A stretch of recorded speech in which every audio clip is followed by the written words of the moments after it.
La mesure qui consiste à intégrer un certain nombre de relais et de partenaires au process de diffusion de l'information et des formations flash en cas de nouvelle urgence sanitaire. En effet, au cours des auditions que nous avons menées dans le cadre de la préparation de ce travail, nous avons auditionné 160 professionnels du secteur de la santé. On s'est bien rendu compte que ces professionnels avaient eu des niveaux d'information divers, des informations parfois contradictoires car délivrées à des moments différents, et que certains organismes, certains professionnels avaient regretté de ne pas avoir été impliqués dans le process de diffusion de l'information alors qu'ils ont toute légitimité à l'être et qu'ils sont en possession d'un très grand nombre de listings à jour de professionnels de santé. Le dispositif que nous proposons dans cette mission consiste donc à créer un continuum efficace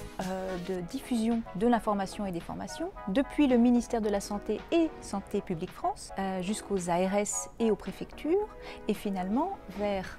les territoires, les établissements et les professionnels de santé eux-mêmes.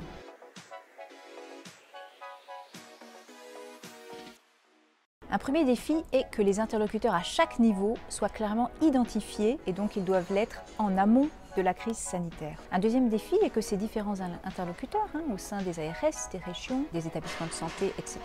Disposent de listings à jour de professionnels de santé. De la même façon, ces listings doivent être prêts en amont de la crise sanitaire. Le troisième défi est relatif à la rapidité et à la fluidité de la circulation de l'information et des formations en cas d'urgence sanitaire. Et un quatrième défi consiste à permettre la remontée d'informations depuis les lieux d'exercice des professionnels de santé jusqu'au ministère de la Santé, en passant par ces différents relais en sens inverse. Pas encore, mais nous constatons le vif intérêt des partenaires, sociétés savantes, ordres professionnels, syndicats professionnels